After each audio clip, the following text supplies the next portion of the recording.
I've rewritten this post 3 times already, mostly because I can't decide if I'm trying to confess or just prove something to myself. My name's William. Not my real name, obviously, but it'll do.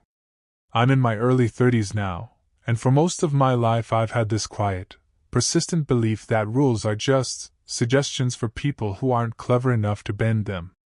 That mindset didn't come out of nowhere. I grew up watching people cheat systems, taxes, school admissions, even small-town elections, and get away with it. Sometimes they were even praised for being resourceful. I never thought of myself as a criminal. Not really. More like an optimizer. The crime I'm about to talk about wasn't spontaneous. It wasn't fueled by desperation or rage. It was deliberate, calculated, and, at least at the time, something I was weirdly proud of. Voting manipulation is the outcome I have prepared. That's the sentence I wrote in a notebook the night it all began. I remember staring at it for a long time, feeling this mix of excitement and something I didn't want to call fear. This wasn't about politics, not in the way you think. I didn't care about ideology. What I cared about was control, proving that something as secure and sacred as a voting system could be quietly nudged by someone who knew where to press. It started small. A local election. The kind nobody pays attention to unless they're directly involved. Which made it perfect. At the time, I told myself it wasn't even really a crime. Just influence. That's what I kept repeating anyway. I didn't wake up one day and decide to manipulate votes. It grew slowly, like most bad ideas do, quiet, almost reasonable at first. The town I was living in had this upcoming local council election. Nothing flashy, no national attention, just a handful of candidates arguing over budgets, zoning, and who gets to decide where a new parking lot goes. Most people didn't even know the candidates' names. Turnout was always low, predictable. That's what caught my attention. Low participation means high leverage. I was working a pretty unremarkable IT support job back then, which meant I had access to systems, networks, and, more importantly, people who didn't understand them. I wasn't some elite hacker. I just knew more than the average person in the room, and that's often enough. The moment things shifted from interesting thought to actual plan was when I overheard 2 coworkers talking about online early voting. Convenience, they said. Safe, they said. I remember sitting there, pretending not to listen, while something clicked into place in my head. Convenience is almost always a vulnerability. And vulnerabilities? Those can be used. I wish I could say there was a moment where I hesitated, where some moral alarm went off and stopped me. That would make this easier to explain. But the truth is, the only thing I struggled with was whether it was worth the effort.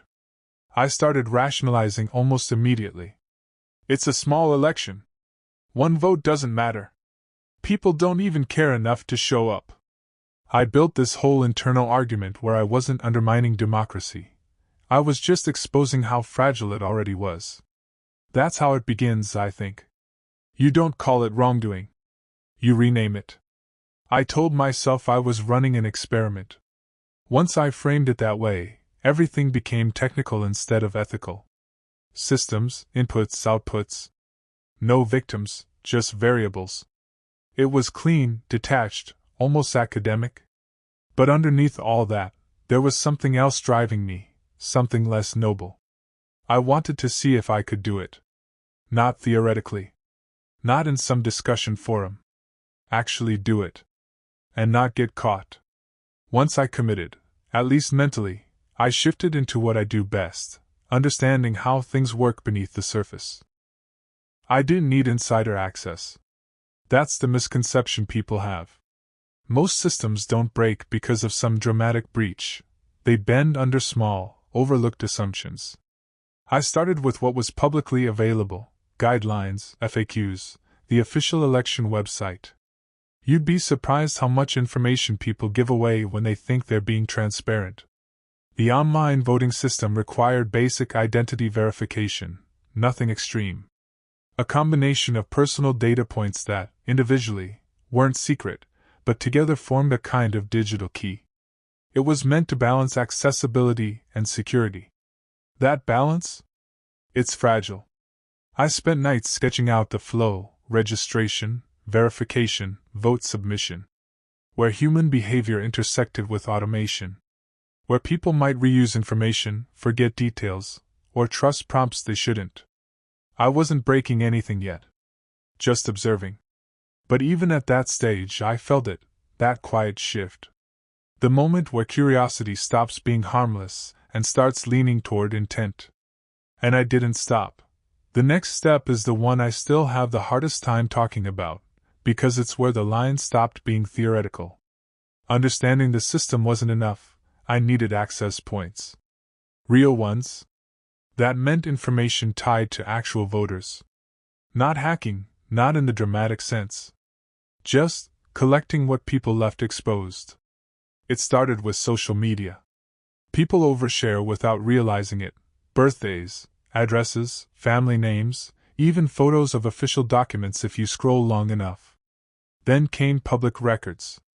Some required small fees, others were just sitting there, waiting for anyone patient enough to dig. I built profiles. Not full identities, just fragments stitched together, enough to pass basic verification checks. Each one felt like solving a puzzle, which made it dangerously easy to forget what I was actually doing.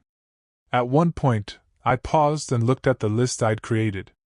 Names. Real people. Lives I was about to interfere with. I remember thinking, this is the point where I should stop. Instead, I optimized the process. Once I had enough data points, the whole thing started to feel less like a risk and more like a process. That was the dangerous shift, when something unethical starts looking efficient. I didn't try to automate everything right away. That would have been reckless. Instead, I tested manually, step by step, like I was troubleshooting a system at work. One identity, one attempt. I wanted to see how forgiving the verification process really was. The first time it worked, I just stared at the screen. No alarms. No lockout. No message saying, "Suspicious activity detected." Just access. That moment did something to me. It erased the last bit of doubt I had. If the system accepted it, then in some twisted way, it felt legitimate. After that, I refined the method. Clean inputs. Consistent patterns. I even created a checklist, something repeatable, something scalable. Looking back, that's when it stopped being an experiment. It became a mechanism. And I was already thinking about how far I could push it. Once I proved to myself it worked, the question changed from, "Can I?" to, "How many?" That shift happened faster than I'd like to admit. At first, I told myself I'd limit it. Just a handful. Enough to confirm consistency, not enough to actually sway anything.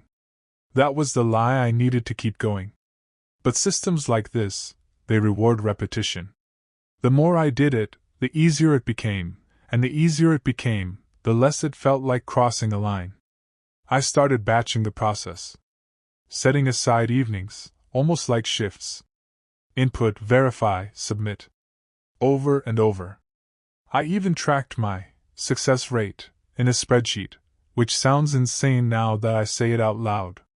There were hiccups. A failed verification here, a mismatch there. But nothing that stopped me. If anything, each failure just taught me how to adjust. What unsettled me wasn't the difficulty.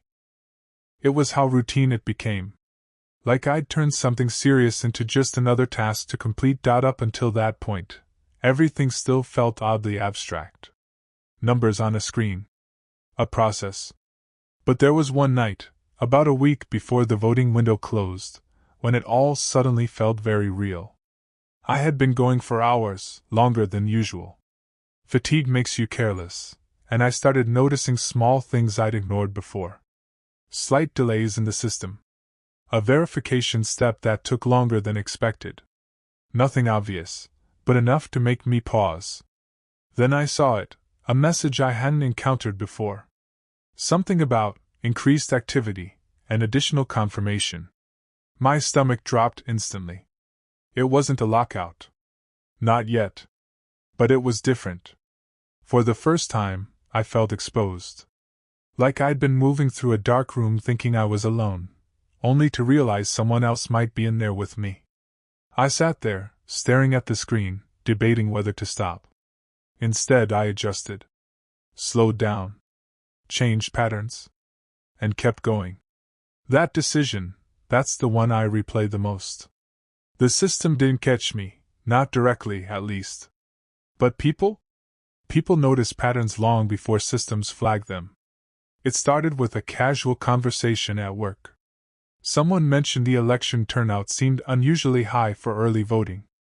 They said it jokingly, like it was a good thing. More civic engagement, right? I laughed along, but something tightened in my chest. Later that week, I saw a post online, someone confused because a family member claimed they had already voted, even though they hadn't. The comments were mixed. Some dismissed it as a misunderstanding, others started speculating about glitches. Glitches. I clung to that word harder than I should have. It gave me cover, even if it wasn't real. But the posts kept coming. Small, scattered, easy to ignore individually, but together they formed a pattern. A quiet ripple spreading outward. For the first time, I had to confront something I'd been avoiding. This wasn't invisible anymore. And even if no one knew it was me, something had shifted. There's always a point where you can still walk away. Not cleanly, not without consequences, but before things spiral beyond your control. I hit that point and recognized it. I remember sitting in my apartment, laptop open, half-finished session on the screen. I had already done more than I ever planned. Way more. Enough that, if anyone actually audited the results closely, something would feel off. The posts online were getting more specific. Less glitch, and more. Something's wrong. A local forum thread had people comparing notes, timestamps, locations, inconsistencies. It wasn't proof. But it was getting close to suspicion. I hovered over the keyboard for a long time, thinking, just stop. Close everything, delete what you can, and let it fade into noise. That would have been the smart move. Instead, I told myself one last push wouldn't make a difference. That whatever impact I'd already had was baked in. So I finished the session. And crossed a line I couldn't uncross. Election day passed quietly, which somehow made everything feel worse. No dramatic headlines, no immediate controversy, just the usual low-level chatter you'd expect from a local vote. Then the results were published. I remember refreshing the page over and over, like I was waiting for something to change. But it didn't. The margin was narrow enough that what I'd done mattered. Not in a hypothetical way. Not as an experiment. Actually mattered. The candidate I'd indirectly supported won by a margin that sat uncomfortably close to the number I had influenced. I won't pretend I calculated it perfectly, but I knew deep down that I had tipped something real. That realization didn't feel like victory. It felt heavy. Permanent. Because up until then, I could still pretend this was a test, a system flaw, a thought exercise taken too far. But seeing the outcome? Names, numbers, consequences? That stripped away all the distance I'd been hiding behind. I hadn't just interacted with the system. I had changed something that people believed in. For a few days after the results, everything felt eerily normal. Life didn't pause just because I had crossed the line. People went to work, complained about traffic, argued about trivial things like always.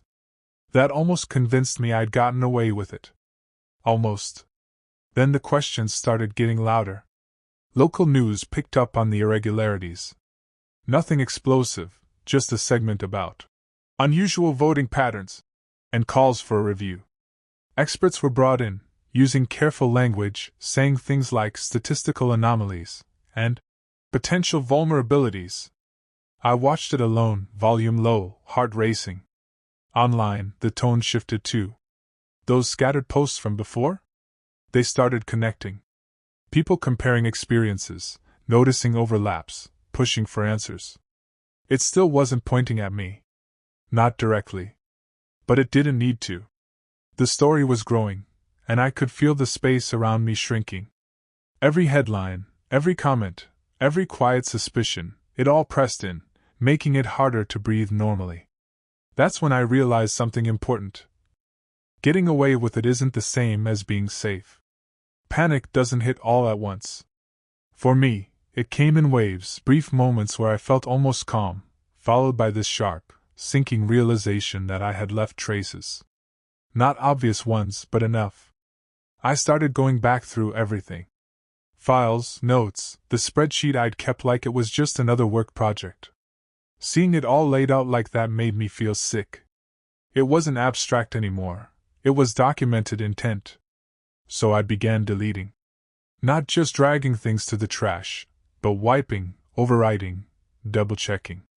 Clearing logs, removing anything that could tie patterns back to me. I even convinced myself I was being methodical, like I was fixing a mistake instead of covering one up.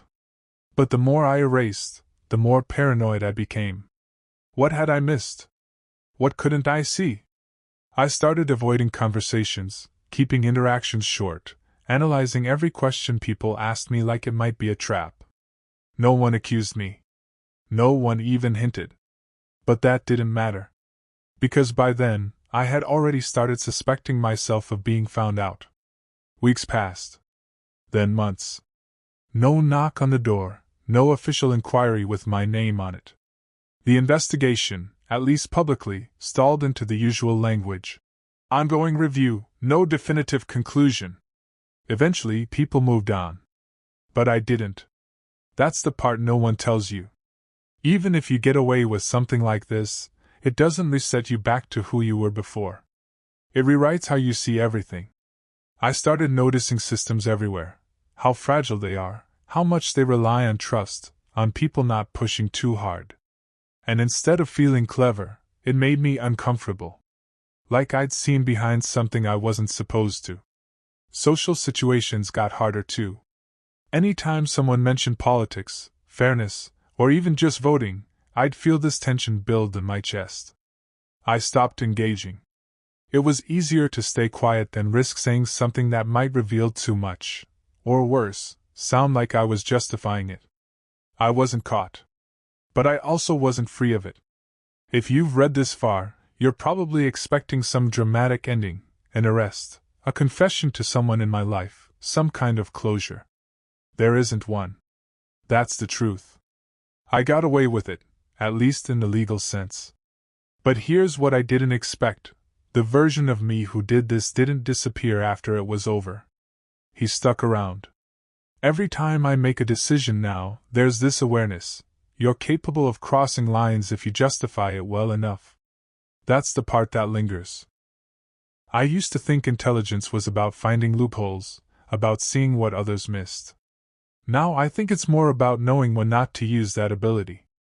If anyone reading this is tempted to test the system, or prove a point like I did, don't. Not because you'll definitely get caught, but because you might not. And living with that is its own kind of consequence. You don't walk away unchanged. You just learn how to carry it.